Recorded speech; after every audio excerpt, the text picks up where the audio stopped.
12 जून 2026 को जब SpaceX Nasdaq पर लिस्ट हुई, उसी दिन इलॉन मस्क दुनिया के पहले ट्रिलियनेयर बन गए। $1 ट्रिलियन यानी 85 लाख करोड़ रुपए से भी ज्यादा एक अकेले इंसान के पास। ये संख्या इतनी बड़ी है कि अगर आप हर सेकंड 1 लाख रुपए खर्च करें तो भी इस रकम को खत्म करने में 270 साल लग जाएंगे। लेकिन रुकिए, ये कहानी इलॉन मस्क की बायोग्राफी नहीं है। ये कहानी उस मशीन की है जो उन्होंने खड़ी की है।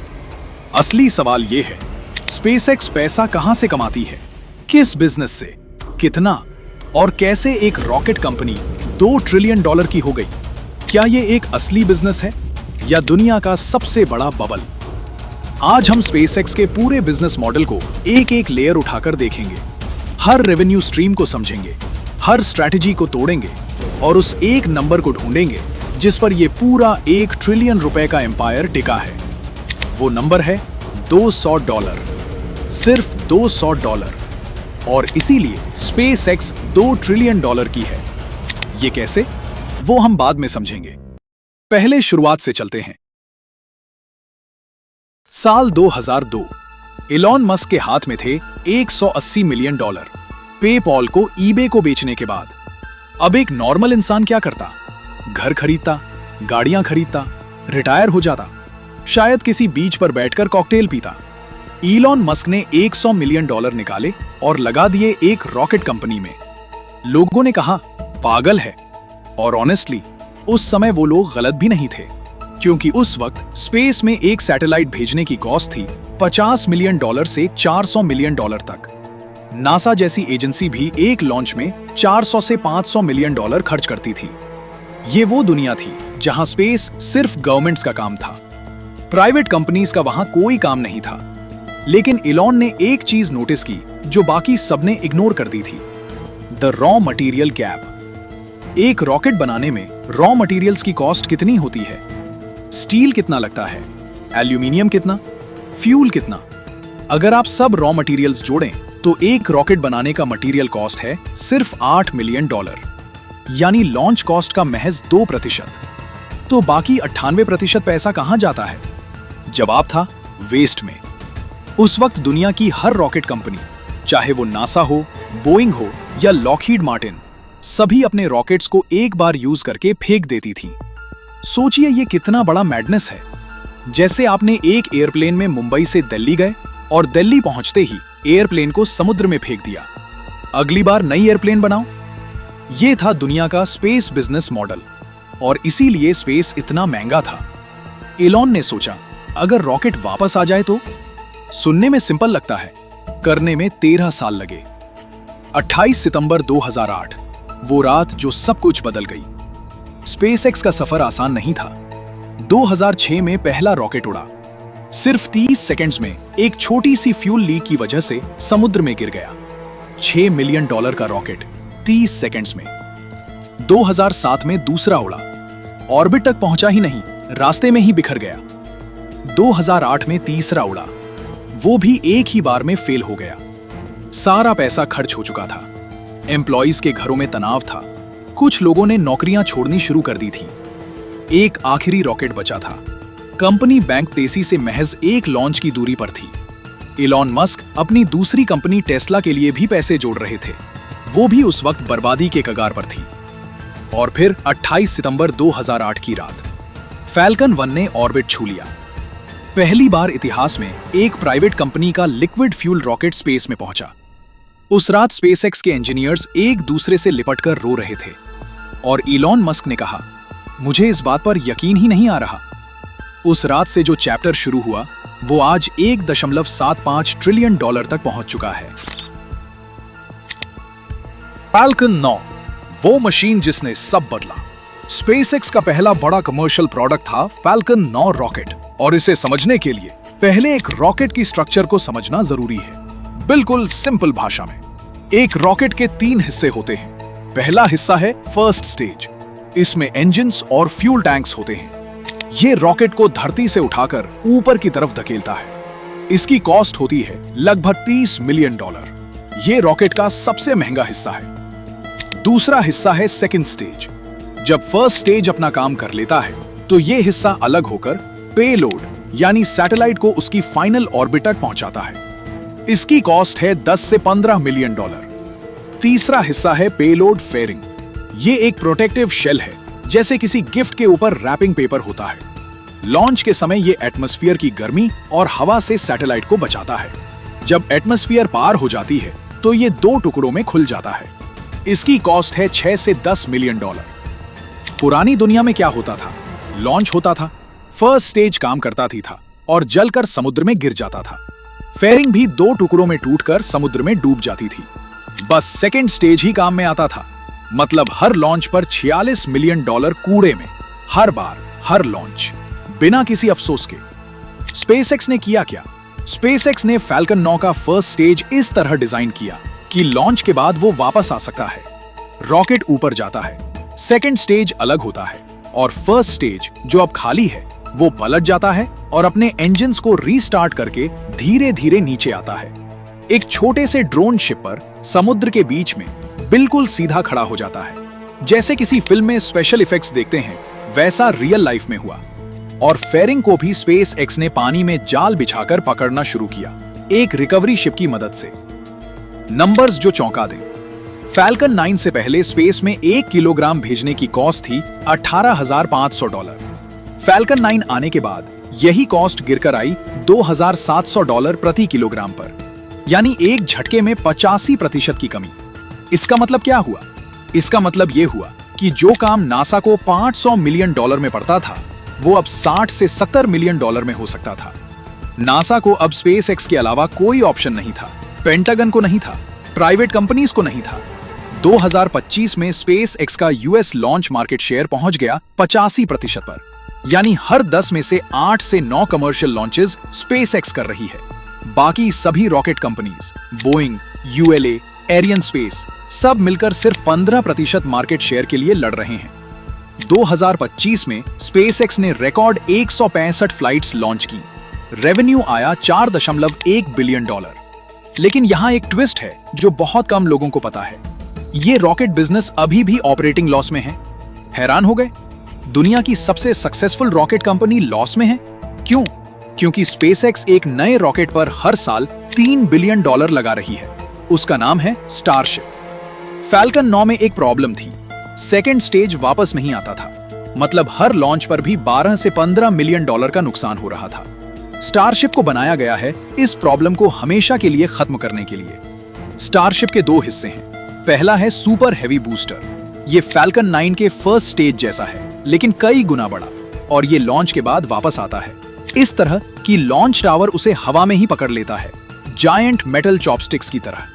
ये स्पेसएक्स ने अक्टूबर 2024 में पहली बार करके दिखाया और पूरी दुनिया देखती रह गई। दूसरा हिस्सा है शिप, यानी सेकंड स्टेज, और ये भी वापस आता है, रीयूज होता है। मतलब 100% रीयूजेबिलिटी। स्टारशिप V3 एक एयरप्लेन की तरह काम करेगा। रिफ्यूल करो, रिफ्लाई करो। जिस तरह एक बोइंग 737 एक दिन में कई फ्लाइट्स करता है, उसी तरह स्टारशिप एक दिन में कई बार उड़ सकेगा। स्टारशिप एक लॉन्च में फैल्कन 9 से 6 गुना ज्यादा कार्गो ले जा सकता है। फ्यूल कॉस्ट है सिर्फ $1 से $2 मिलियन पर लॉन्च, क्योंकि ये मीथेन फ्यूल यूज करता है जो बहुत सस्ता है। टारगेट लॉन्च कॉस्ट है $10 मिलियन से कम, और कॉस्ट पर किलोग्राम $2,700 से गिरकर $200। $200 का मतलब क्या है? बिल्कुल सिंपल भाषा में, अब ये $200 पर किलोग्राम सुनकर आपको लगा होगा ये तो छोटी सी रकम है, इसमें इतना बड़ा क्या है? तो समझिए, स्पेस में कुछ भी भेजना है तो आप उसका वजन देखकर कॉस्ट कैलकुलेट करते हैं। जितना वजन उतना खर्चा। आज फैल्कन 9 के साथ अगर आप 1 किलोग्राम इक्विपमेंट स्पेस में भेजना चाहें तो खर्चा होगा $2,700, यानी करीब 2.25 लाख रुपए सिर्फ 1 किलो के लिए। अगर 1000 किलोग्राम यानी 1 टन भेजना हो तो यही कॉस्ट हो जाती है $27 लाख, यानी लगभग 22 करोड़ रुपए। और अगर कोई बड़ा डेटा सेंटर सैटेलाइट, मान लीजिए 100 टन, स्पेस में भेजना हो तो फैल्कन 9 से खर्चा होगा $270 मिलियन, यानी करीब 2200 करोड़ रुपए सिर्फ लॉन्च के लिए। अब स्टारशिप आता है। स्टारशिप का टारगेट है $200 प्रति किलोग्राम। यही 1 किलोग्राम के लिए अब खर्चा होगा सिर्फ $200, यानी करीब 16,700 रुपए, पहले से 93% कम। 1000 किलोग्राम यानी 1 टन के लिए सिर्फ $2 लाख यानी करीब 1.66 करोड़ रुपए। और वही 100 टन का पेलोड स्टारशिप से सिर्फ $20 मिलियन यानी करीब 167 करोड़ रुपए, जो फैल्कन 9 से 13 गुना सस्ता है।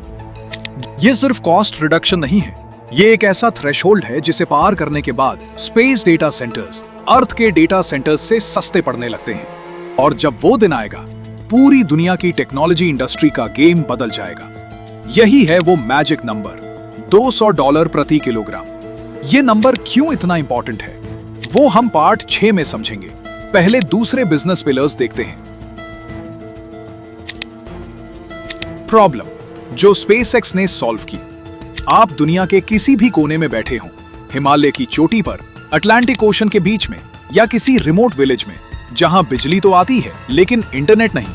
हर जगह इंटरनेट चाहिए। ट्रेडिशनल इंटरनेट के लिए टावर्स चाहिए, अंडरग्राउंड केबल्स चाहिए, टावर्स से टावर्स के बीच इंफ्रास्ट्रक्चर चाहिए। किसी रिमोट पहाड़ी इलाके में या किसी गहरे समुद्र में ये सब बनाना ना तो पॉसिबल है ना प्रॉफिटेबल। स्पेसएक्स का जवाब था, आसमान से इंटरनेट बरसाओ। स्टारलिंक एक सैटेलाइट बेस्ड इंटरनेट सर्विस है, लेकिन ये पुरानी सैटेलाइट इंटरनेट जैसी नहीं है। पुराने सैटेलाइट इंटरनेट में एक बड़ा सैटेलाइट होता था जो 36,000 किलोमीटर ऊपर होता था, इतना दूर कि सिग्नल आने जाने में आधा सेकंड लग जाता था। वीडियो कॉल पर बात करते हुए हर वाक्य के बाद आधे सेकंड की चुप्पी, बहुत फ्रस्ट्रेटिंग। स्टारलिंक के सैटेलाइट्स हैं सिर्फ 550 किलोमीटर ऊपर, इतने पास कि सिग्नल की डिले लगभग न के बराबर है। आज की रियलिटी देखिए, स्पेसएक्स के पास स्पेस में है 8,400 प्लस सैटेलाइट्स। ये दुनिया का सबसे बड़ा सैटेलाइट कॉन्स्टलेशन है। पूरी दुनिया में 160 प्लस देशों में स्टारलिंक की सर्विस है और इसके 1 करोड़ प्लस एक्टिव यूजर्स हैं। ये सब सिर्फ 5 से 6 सालों में हुआ। बिजनेस मॉडल कैसे काम करता है? स्टारलिंक का बिजनेस मॉडल टेलीकॉम जैसा है, monthly subscription. Normal residential user के लिए प्राइस है लगभग $120 पर मंथ, यानी करीब 10,000 रुपए हर महीना। ये उन इलाकों में लोग खुशी खुशी देते हैं जहां पहले इंटरनेट था ही नहीं। मैरीटाइम यानी शिप्स के लिए ये प्राइस बढ़कर हो जाता है लगभग $5,000 प्रति मंथ, क्योंकि समुद्र में इंटरनेट पाना बहुत मुश्किल है और ये उन कंपनीज के लिए बेहद जरूरी है। एविएशन यानी एयरप्लेन्स के लिए ये और भी ज्यादा है, क्योंकि एयरलाइंस के पैसेंजर्स को फ्लाइट में फास्ट इंटरनेट मिले, इसके लिए एयरलाइंस बड़ी रकम देती हैं। और गवर्नमेंट तथा मिलिट्री के लिए अलग कॉन्ट्रैक्ट बेस्ड प्राइसिंग होती है, जो हम अगले पार्ट में देखेंगे। रेवेन्यू और मार्जिन्स, वो नंबर जो सबको चौंका दे। 2025 में स्टारलिंक का रेवेन्यू था $11.5 बिलियन और एबिटिडा मार्जिन था 63%। रुकिए, 63%? इसका मतलब क्या है? इसका मतलब है कि हर $100 की कमाई में से $63 प्रॉफिट में जाता है, बाकी $37 ही खर्चे में। ये एक टेलीकॉम बिजनेस के लिए अविश्वसनीय है। तुलना के लिए AWS यानी Amazon वेब सर्विसेज, जिसे दुनिया की सबसे प्रॉफिटेबल टेक बिजनेस माना जाता है, उसका मार्जिन है 50%, स्टारलिंक का 63%। एक टेलीकॉम बिजनेस जो 5 साल पहले थी ही नहीं, आज मार्जिन के मामले में दुनिया की सबसे प्रॉफिटेबल टेक कंपनी AWS को पीछे छोड़ रही है। ये इसलिए पॉसिबल है क्योंकि स्टारलिंक के सैटेलाइट्स एक बार लॉन्च हो जाएं तो उन्हें चलाने की कॉस्ट बहुत कम है। कोई टावर रिपेयर नहीं, कोई केबल खोदना नहीं, कोई ग्राउंड स्टाफ नहीं हर गांव में। और यही स्टारलिंक स्पेसएक्स की पूरी मशीन को फंड करती है। स्टारलिंक ही वो कैश मशीन है जो पूरी स्पेसएक्स को जिंदा रखती है। रॉकेट डिवीजन जो लॉस में चल रहा है, उसे स्टारलिंक फंड करती है। XAI का $6.4 बिलियन का ऑपरेटिंग लॉस स्टारलिंक भरती है। स्टारशिप का हर साल $3 बिलियन का इन्वेस्टमेंट, वो भी स्टारलिंक की कमाई से आता है। स्टारलिंक वो कैश मशीन है जिसके बिना ये पूरा एम्पायर टूट जाए। क्या स्टारलिंक का बिजनेस सस्टेनेबल है? यहां एक इंपॉर्टेंट रिस्क है जिसे इग्नोर नहीं किया जा सकता। 2023 से 2025 के बीच स्टारलिंक का एवरेज रेवेन्यू पर यूजर 18% गिरा है। क्यों? जैसे जैसे स्टारलिंक नए डेवलपिंग मार्केट्स में घुसा, अफ्रीका में, साउथ एशिया में, लैटिन अमेरिका में, नए कस्टमर्स को अट्रैक्ट करने के लिए प्राइसेस कम करने पड़े। उन इलाकों में $120 पर मंथ बहुत ज्यादा है, तो स्टारलिंक को प्राइसेस घटानी पड़ी। अगर ये ट्रेंड जारी रहा, मार्जिन्स पर प्रेशर आएगा, और मार्जिन्स गिरे तो स्पेसएक्स की पूरी फंडिंग मशीन कमजोर पड़ जाती है। इसके अलावा Amazon क्वाइपर नाम का एक कॉम्पिटिटर आ रहा है। जेफ बेजोस की ये सैटेलाइट इंटरनेट सर्विस अगले कुछ सालों में लॉन्च होगी। चाइना के पास भी अपना सैटेलाइट कॉन्स्टलेशन प्लान है। जब कंपटीशन बढ़ेगा तो प्राइसेस और नीचे जाएंगी। लेकिन अभी स्टारलिंक स्पेसएक्स की सबसे बड़ी ताकत है और स्पेसएक्स की सबसे बड़ी जरूरत भी। स्टारशील्ड, वो बिजनेस जो दिखता नहीं। स्पेसएक्स का तीसरा बिजनेस है स्टारशील्ड, और ये सबसे कम चर्चा में रहने वाला बिजनेस है, लेकिन सबसे स्टेबल भी। स्टारशील्ड स्पेसएक्स का मिलिट्री सैटेलाइट डिवीजन है। ये US space force, pentagon, CIA और दूसरी इंटेलिजेंस एजेंसीज के लिए काम करता है। इसका काम है एनक्रिप्टेड सैटेलाइट कम्युनिकेशन, सर्विलेंस और military operation support. Ukraine war में स्टारशील्ड का डिप्लॉयमेंट हुआ था। जब रशिया ने यूक्रेन की कम्युनिकेशन लाइंस काट दी, तो स्पेसएक्स के मिलिट्री सैटेलाइट्स ने यूक्रेन की आर्मी को कनेक्टेड रखा। उसके बाद दुनिया को पता चला कि यह कितना पावरफुल और जरूरी है। नंबर्स देखिए, 2024 तक $22 बिलियन प्लस के गवर्नमेंट कॉन्ट्रैक्ट्स आ चुके थे। मई 2026 में अकेले यूएस स्पेस फोर्स से $2.29 बिलियन का नया कॉन्ट्रैक्ट मिला। 2026 में इस सेगमेंट का प्रोजेक्टेड रेवेन्यू है लगभग $3.2 बिलियन। गवर्नमेंट कॉन्ट्रैक्ट्स का सबसे बड़ा फायदा यह है कि पेमेंट गारंटीड है। रिसेशन हो, मार्केट क्रैश हो, स्टॉक मार्केट गिरे, इकोनॉमी डूबे, सरकार अपने डिफेंस कॉन्ट्रैक्ट से पीछे नहीं हटती। ये रेवेन्यू रिसेशन प्रूफ है। जब स्टारलिंक के मार्जिन्स पर प्रेशर हो, स्टारशील्ड वो स्टेबल फाउंडेशन है जो टूटता नहीं। XAI मर्जर, स्पेसएक्स का सबसे बड़ा बेट। फरवरी 2026 में स्पेसएक्स ने एक बड़ा मर्जर किया। स्पेसएक्स ने XAI को एब्जॉर्ब किया। XAI वो AI कंपनी है जिसका प्रोडक्ट है ग्रॉक। ग्रॉक एक AI चैटबॉट है, चैट जीपीटी का कंपेटिटर। और साथ में आया X, वो प्लेटफॉर्म जिसे पहले ट्विटर कहते थे और जिसे एलॉन मस्क ने 2022 में $44 बिलियन में खरीदा था। XAI का रेवेन्यू है $3.2 बिलियन और वैल्यूएशन है $250 बिलियन।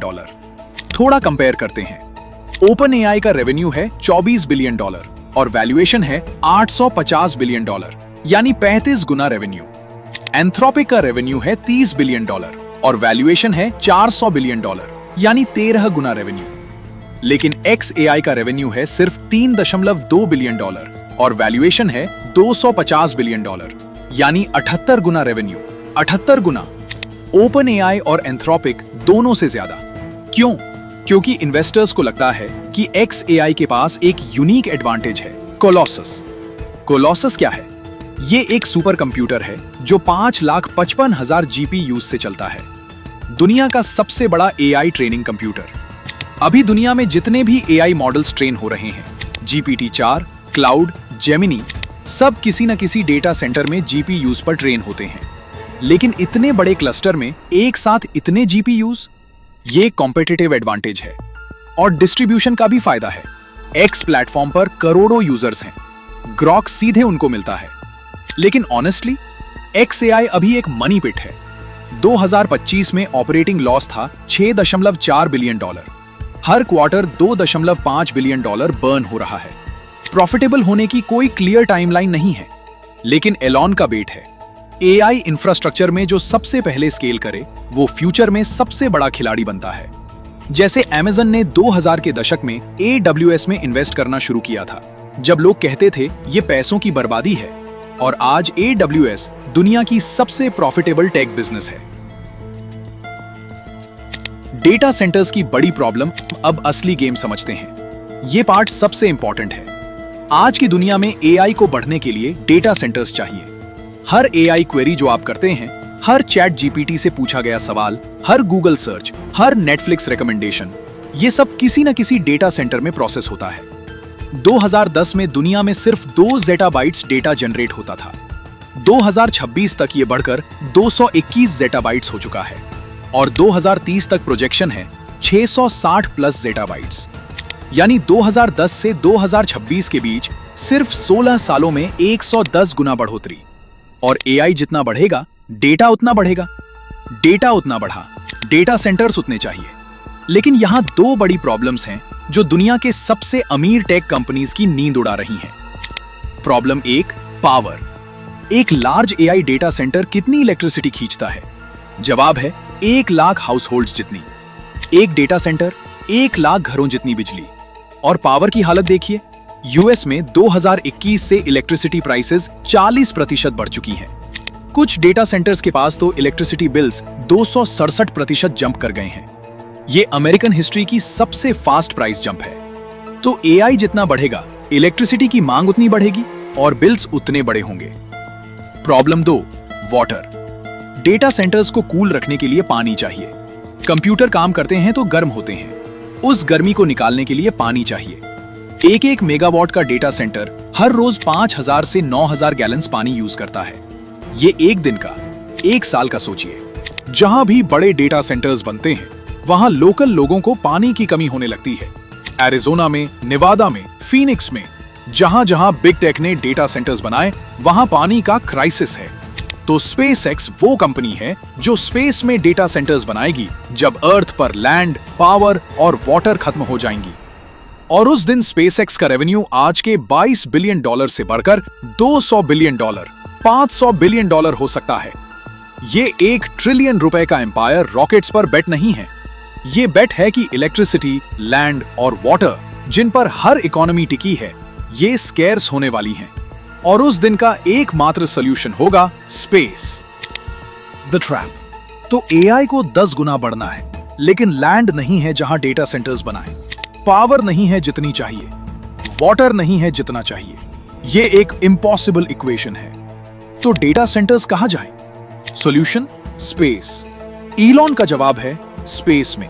और ये सुनने में क्रेजी लगता है, लेकिन मैथ बिल्कुल सीधी है। स्पेस के फायदे देखिए।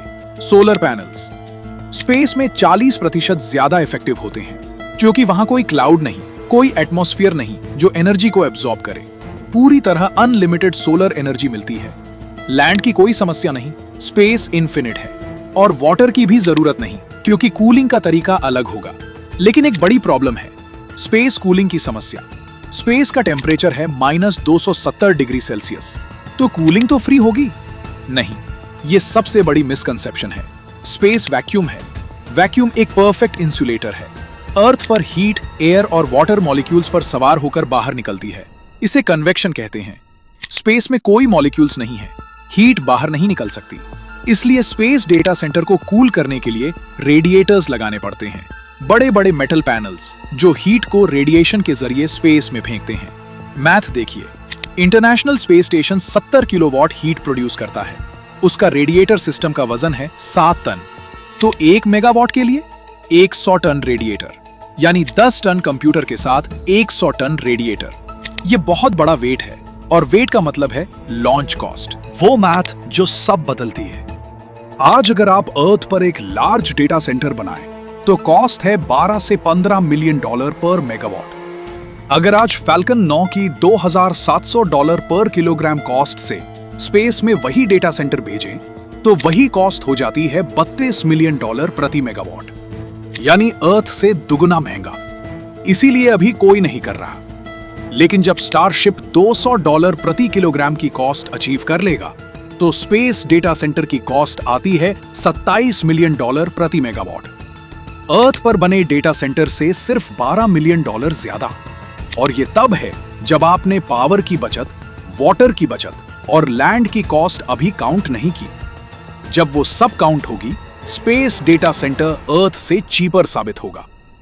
$200 पर किलोग्राम वो टिपिंग पॉइंट है। उसके बाद हर किलोग्राम जो स्पेस में जाएगा, वो एक नई इकोनॉमी खोलेगा। यही है वो $200 नंबर। जब तक स्पेसएक्स स्टारशिप से लॉन्च कॉस्ट $200 प्रति किलोग्राम नहीं लाती, स्पेस डेटा सेंटर्स वायबल नहीं है। जब वो दिन आएगा, स्पेसएक्स का बिजनेस एक्सप्लोड हो जाएगा और कस्टमर्स पहले से लाइन में हैं।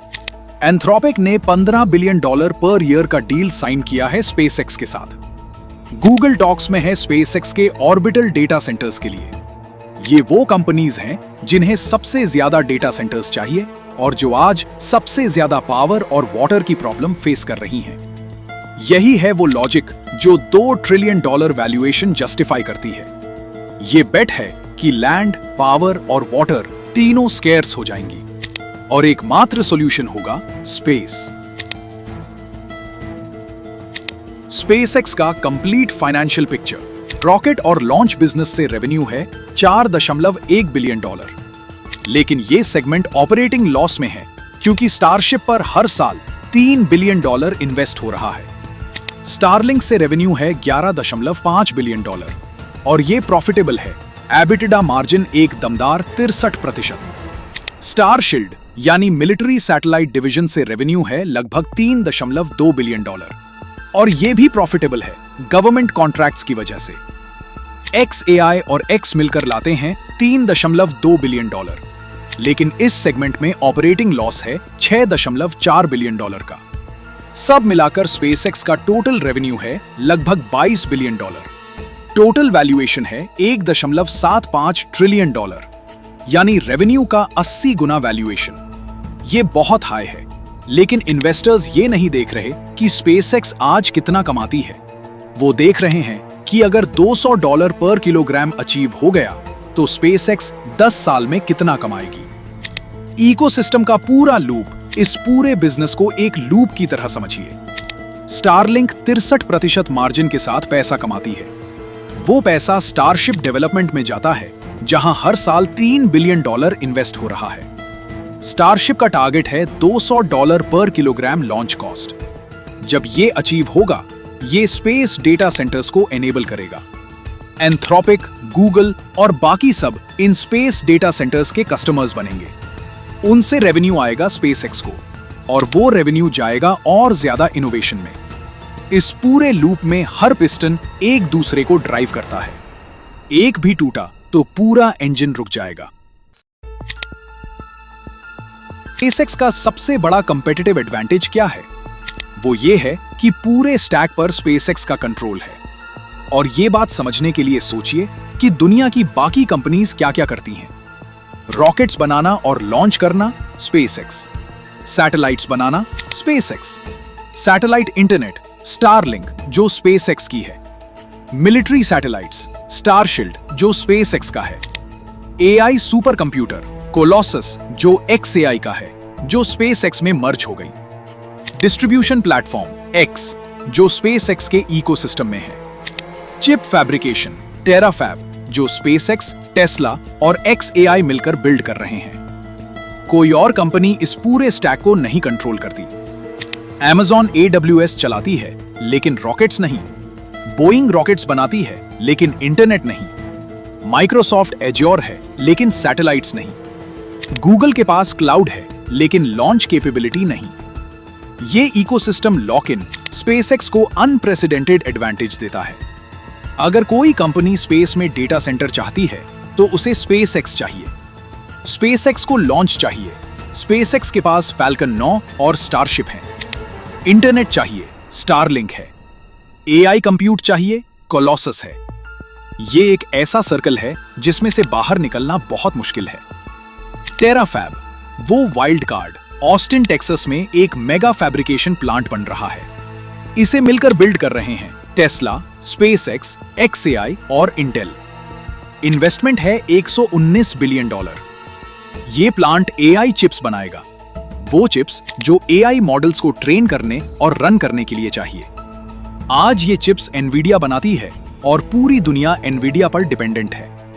अगर टेराफैब से चिप्स स्केल पर निकलने लगी, तो XAI को एनवीडिया की जरूरत नहीं रहेगी। XAI का पूरा गेम बदल सकता है और स्पेसएक्स का भी। रेड फ्लैग 1, वैल्यूएशन का रिस्क। स्पेसएक्स का प्राइस टू सेल्स रेशियो है 93। इसका मतलब है कि आप स्पेसएक्स के हर $1 रेवेन्यू के लिए $93 पे कर रहे हैं। Amazon का हिस्टोरिकल PS रेशियो रहा है 3 से 5, यानी 93 वर्सेस 5। स्पेसएक्स बहुत महंगा है। $200 प्रति किलोग्राम का टारगेट अभी भी एक टारगेट है, रियल नहीं। आज की रियलिटी में $2700 प्रति किलोग्राम है। स्पेस डेटा सेंटर्स आज 20 गुना महंगे हैं अर्थ के मुकाबले। पूरा बिजनेस मॉडल एक ऐसी टेक्नोलॉजी पर निर्भर है जो अभी डेवलप हो रही है। स्टारशिप अभी टेस्ट फ्लाइट्स में है। ये फ्यूचर की टेक्नोलॉजी पर आज की प्राइस लग रही है और ये रिस्की है। रेड फ्लैग 2, स्टारलिंक की मार्जिन प्रेशर। स्टारलिंक का रेवेन्यू पर यूजर 18% गिर चुका है 2 सालों में और कंपटीशन आ रहा है। Amazon क्वाइपर अगले कुछ सालों में अपना सैटेलाइट कॉन्स्टेलेशन लॉन्च करेगा। चाइना के पास भी अपना प्लान है। अगर Amazon क्वाइपर या चाइना अपने सैटेलाइट कॉन्स्टेलेशन लॉन्च करें, कंपटीशन बढ़ेगा। कंपटीशन बढ़ा तो प्राइसेस गिरेंगी, प्राइसेस गिरी तो मार्जिन्स गिरेंगी। और स्टारलिंक ही वो मशीन है जो पूरी स्पेसएक्स को फंड करती है। स्टारलिंक की मार्जिन गिरी तो स्टारशिप का डेवलपमेंट स्लो होगा, XAI का लॉस भरना मुश्किल होगा और पूरा इकोसिस्टम प्रेशर में आ जाएगा।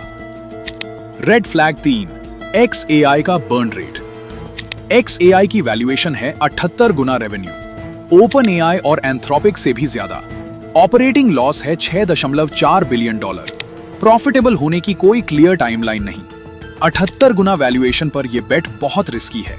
अगर AI इंडस्ट्री में कोई बड़ा डिसरप्शन आया, कोई नई टेक्नोलॉजी, कोई नया प्लेयर, तो XAI की वैल्यूएशन तेजी से गिर सकती है और वो वैल्यूएशन SpaceX की ओवरऑल वैल्यूएशन को भी खींच सकती है।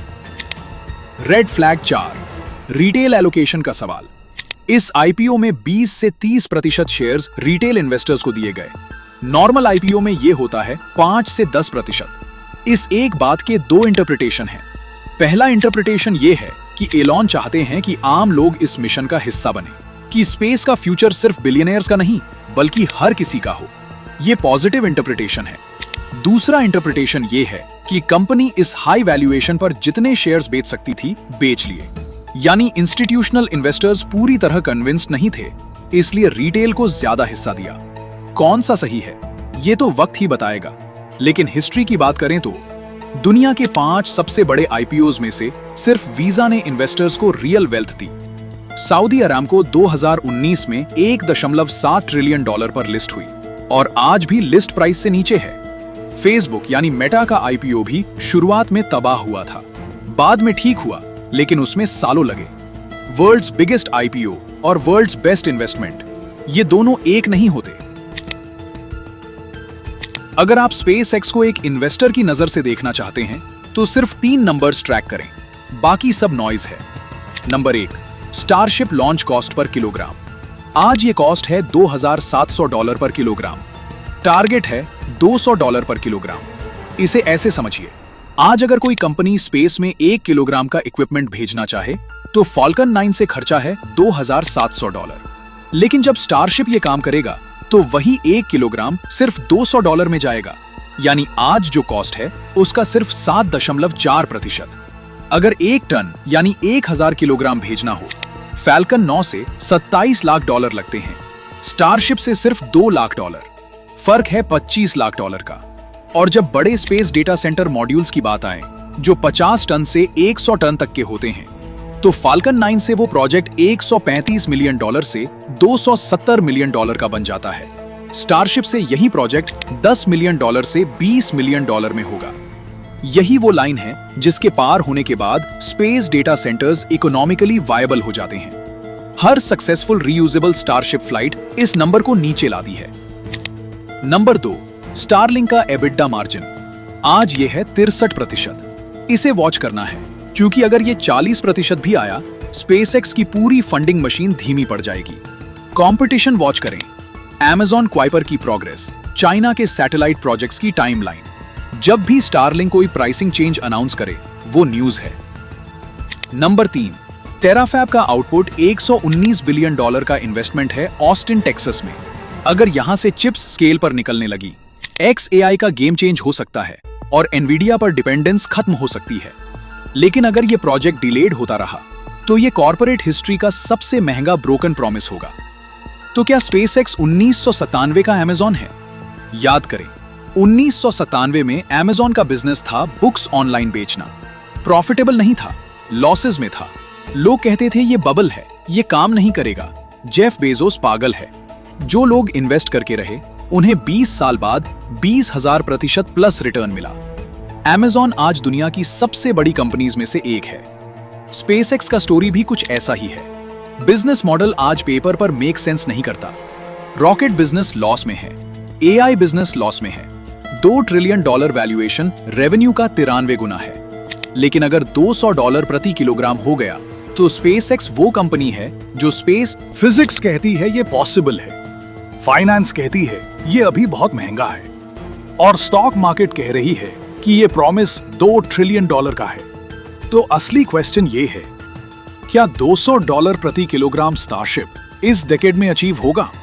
अगर हां, स्पेस एक्स अमेजॉन ऑफ 1997 है और जो लोग आज इन्वेस्ट कर रहे हैं वो 20 साल बाद उसी नजर से देखे जाएंगे जिस नजर से आज अमेजॉन के 1997 के इन्वेस्टर्स को देखा जाता है।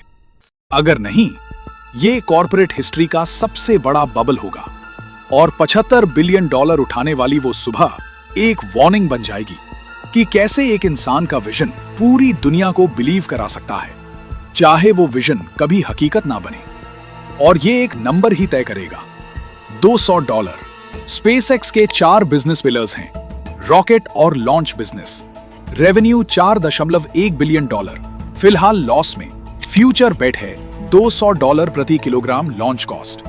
स्टारलिंक, रेवेन्यू $11.5 बिलियन, प्रॉफिटेबल है 63% एबिडा मार्जिन के साथ। फ्यूचर बेट है स्पेस डेटा सेंटर्स। स्टारशील्ड, रेवेन्यू लगभग $3.2 बिलियन, प्रॉफिटेबल है गारंटीड गवर्नमेंट कॉन्ट्रैक्ट्स के साथ। फ्यूचर बेट है डिफेंस एक्सपेंशन। XAI और X, revenue $3.2 billion, operating loss $6.4 billion है। फ्यूचर बेट है AI इंफ्रास्ट्रक्चर डोमिनेंस। इन सबका मिलाकर टोटल रेवेन्यू है लगभग $22 बिलियन और यही है वो मशीन जिस पर $2 ट्रिलियन का ड्रीम टिका है। और ये था स्पेसएक्स का पूरा बिजनेस मॉडल, एक रॉकेट कंपनी से $2 ट्रिलियन के एम्पायर तक का सफर। अगर ये वीडियो आपके लिए वैल्यूएबल रही तो लाइक जरूर करें, इससे हमें और ऐसी डीप रिसर्च वीडियोस बनाने की ताकत मिलती है।